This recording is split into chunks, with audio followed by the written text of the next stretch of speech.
And I seem to be in the habit of crawling, right? Like we're crawling all the time because I'm worried about alerting the locals to our whereabouts, and that might be it might be over the top. Why is this a dead end? No, it's going around the corner. Okay, so I don't really want to be coming down to a dead end. But the last couple of run-throughs, even when you have light-footed, even when you have accelerated sneaking and all the rest of it, you know, graceful, even when you have that, it still seems like remarkably easy for zombies to spot you and to say, hey, tosser, you know, like this. You know, so fuck off, mate. Yes, Richard, come on, give it to him. Yes. Bosh. Okay, yeah. I'm pretty sure this is an axe of sorts. Right, Jonno. We're narrating this after the effect. Why did you not pick up that digital watch? Fuck's sake. Fuck's sake. Fuck 'em. Right, what do we have over there? We have a little kind of like, you know, weird. What do you call that? It's not it's not a gazebo, is it? I mean, it's a covered thing. You could call it a gazebo. It's where the old, you know, bloody the Oompa, but the band plays, right? That you have the fucking Summer Fate, and the band comes in, and the Salvation Army, and all that, and you know, boop, boop, boop, and the drums and the trumpets and everything, and it's all very nice for people who are not like massively, you know, don't have massive social anxiety and fucking hate being around other people. And if you're one of those lot, kind of like I am, I'm kind of xenophobic, I think you'd say. Like, I hate massive crowds of people. I like people, and I think I'm good at talking to people, you know, interpersonal level. But if you put me in the middle of London, you know, or Nottingham, Jesus Christ, and I've got like hundreds of thousands of fuckers around me, all I want to do really, you know, there might be nice people, but all I want to do is pick up some sort of an electrocution device, like a cattle prod or something, and just, you know, steam my way through, you know, create some sort of a barrier between me and other people.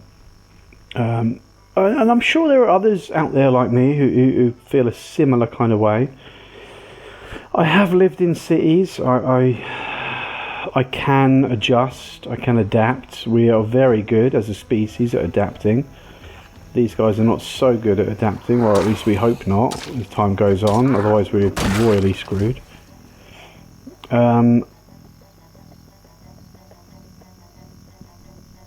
But crowds of people, yeah, I'll leave that one, I think. And crowds of zombies especially so. The uncouth masses. Die, idiot. Oh, come on, Richard, get your timing, buddy. Get your timing, because this is no time to fuck about, mate, is it? Oh. This zombie seems to have something embedded in her. Pick up the digital watch. You slack-jawed bastard, come on. Oh, the screwdriver's nice. We'll take that. That was embedded in her leg. Oh, for God's sake. Wake up and smell the coffee, Jonno. There was a digital watch there, bruv. Forgive me, guys. Forgive me, Kasim and others. It's been a long time. I know I've sunk a lot of hours into this game, but it's been a long time since I've played. And what I ought to have done is I ought to have played a bunch of hours before creating YouTube videos, but time is limited, baby. So you're gonna have to suffer me fumbling and learning as I go. But that is how people learn, right? People learn through mistakes, and that's how they better themselves. And that's what attracted me to this game in the first place, because it's not a fucking cakewalk, man. This game isn't easy. It's not, you know, things. Oh, what you got on your back there, son? I don't know what. Yeah, it's one of those things, isn't it? You get excited because you see someone's got a gun on their back, and you think, "I'll have a bit of that." But actually, it's going to do you no good whatsoever. Trying to get the gun might get you killed in itself. And even if you get the gun, what are you going to do with it? You're going to put it up on your wall, you know, as a trophy or an antique or something.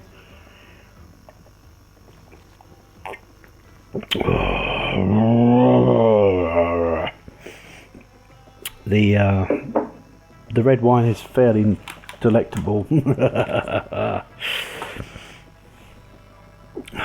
So the smoker trait seems terrible if you get unlucky at the start of your run and you don't find cigarettes for ages and ages and ages. But once you find some, I actually think this was a good investment, because for having, it's like 2 cigarettes a day, I think will stave off this sort of anxiety and stress.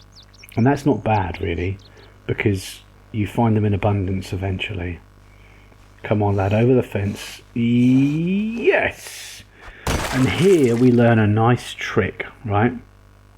If you let them fumble themselves over the fence, they fall over it, and then you twat them in the fucking noggin as they clamber over to their clumsy death, and it's a nice clean sort of one shot, you know.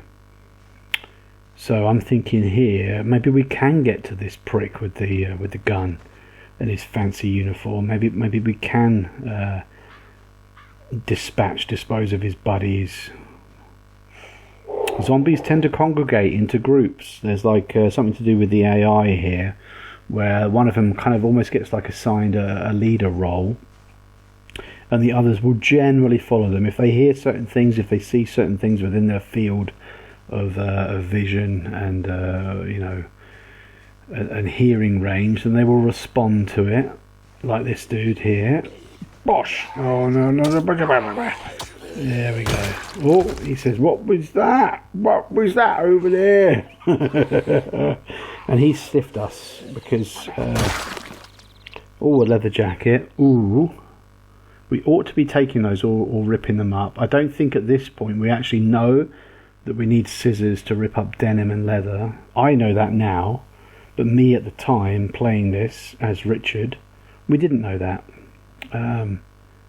We were staring at the leather jacket thinking, oh, and it was a lie then. Whatever he had on his back was not well represented. And I hope you guys are well. I hope you're doing all right. Not fishing for comments into YouTube. I say I don't monetize the channel, so I don't really get any advantage out of it. But if you do want to share your own run-throughs, please stick it up in the comments, because I would be interested in hearing how you guys are getting on in your own playthroughs. And likewise, if there's any other games you think I ought to try, RimWorld has been suggested to me, which seems even more of a bollock-ache than Zomboid. Oh, a crash helmet. That looks really nice, right? 100%, 100%. Let's get that on. Oh yes, very good lad. I think an American like baseball helmet would suit him well, but I don't know what protection it offers. But yeah, how are you getting on in your run-throughs? Are there any particular challenges that you are doing or you want to see me do? If you haven't seen my mall challenge, I mean it's an out-of-date build now, but I have a whole series on the mall challenge where I attempted that, where my rules were I would just go loot my own house, grab a vehicle or not grab a vehicle, and head straight to the mall and take over the mall, right? I take over the whole fucking thing. I clear it all of zombies and it's mine. I own it. And I have a whole series on that, and that was fun but extraordinarily stressful. Get in there, Richard. Close that window. What goodies do we have in the house? It's a little bit early for the shows on Life and Living. First aid, yeah. Any volume 1s are normally quite welcome.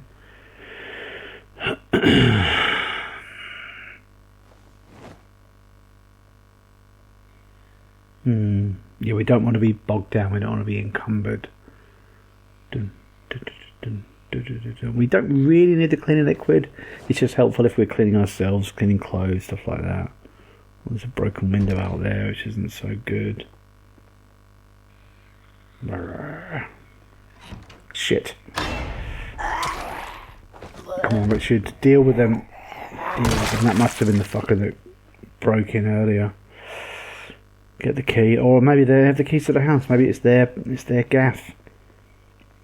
That looks like an open window, so yeah, close that shit. Ooh, the canned goods. Dun, dun, dun, dun, dun, dun, dun, dun, dun, dun, dun. Meat cleaver. I think we need a meat cleaver or a kitchen knife or a hunting knife to cut things up, right? Like trapped animals or fished animals. Eggs. Wee. And bologna. Interesting. Dun, dun, dun, dun.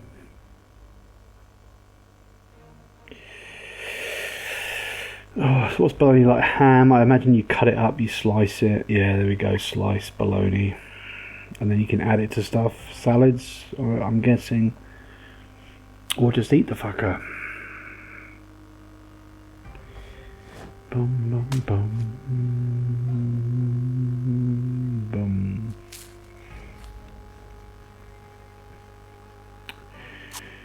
Creates. Oh no, you can't put it in salads. Well, isn't that a disappointment? I would have thought that would be a thing, that you could put bologna slices in there. That we're stuck with lettuce. Never mind. Right, it is getting somewhat late, 5:30 in the afternoon, so we will need to think about utilising one of these houses and bedding down for the night. Please give us something. Yes, baby! Hiking bag. Whoop, whoop, whoop, whoop, whoop. Yes. Oh, excuse me.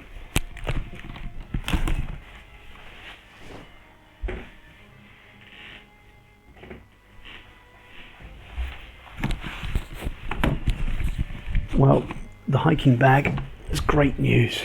Absolutely great news. Yeah, so now we can start to sort and have less chance of being encumbered, which is a bad thing. You can hear zombies outside, which fills me with a nameless dread. We've got nearly 300 cigarettes now, so we're doing okay. Yeah, I think we've got enough daylight to just explore a little bit further. And if we're going to sleep around this area, it doesn't hurt to clear out a couple more zombies. So die, bastard. No, Richard, get your timing right, son.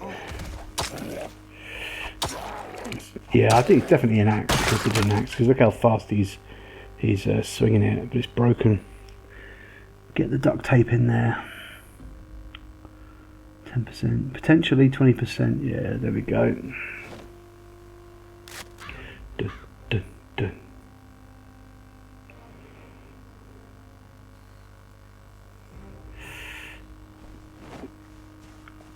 There's another dude over here who needs to be taught a lesson. He needs a good reminder. Oh, yeah, we end up leaving the scissors because we don't know the importance of them. But that was nice. Oh.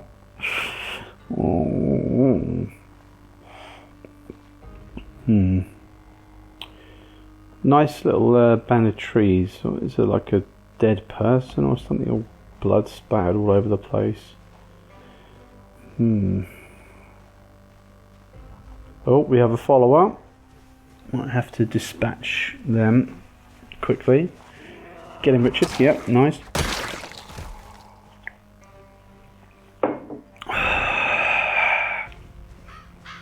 I've been watching the Netflix show Bodies. I might be repeating myself because I generally have a tipple if I'm playing this or commentating on this. But Bodies, starring who is it? Is it Stephen Graham? I don't know if it's the dude's name, but he's awesome. He's been in a lot of stuff and he does a good job. And the show itself is okay, but I got upset with it because factually it was quite wrong. You know, you got like people in the 1800s with PVC fucking drain pipes and stuff, which did my head in because I didn't come about until the 1930s, and you know, people using fingerprinting technology like, you know, decades before it was a thing. I don't know. Maybe it was somewhat of a thing until it became a thing. But anyway, I just fucking did my head in.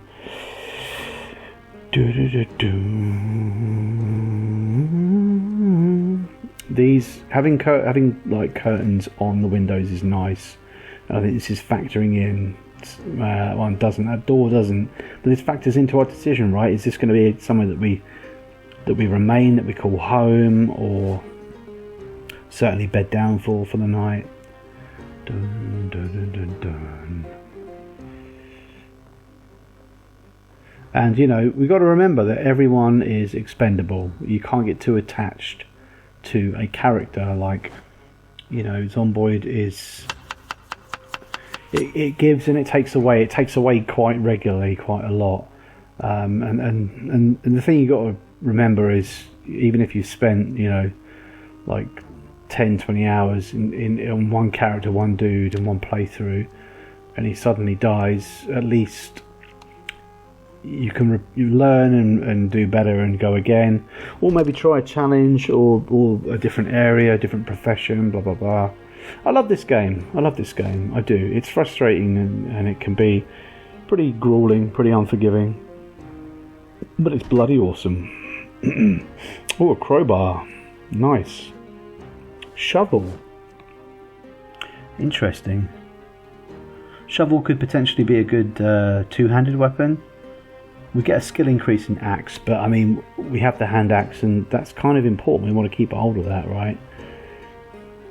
Dun, dun, dun. And actually, the value of the hand axe is quite a lot. Like, if you're doing a big looting run and you've got like another backpack equipped secondary, and you want to have your hand axe primary as a one-handed weapon, I mean, there can't be much better one-handed weapons out there, right?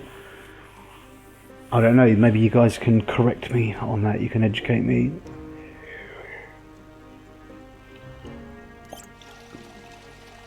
But we are coming up to the end of the day. We're quite well fed.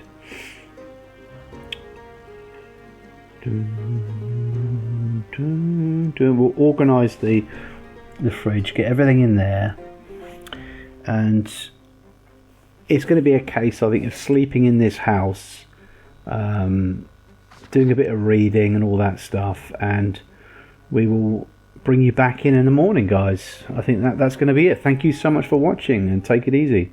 Cheers.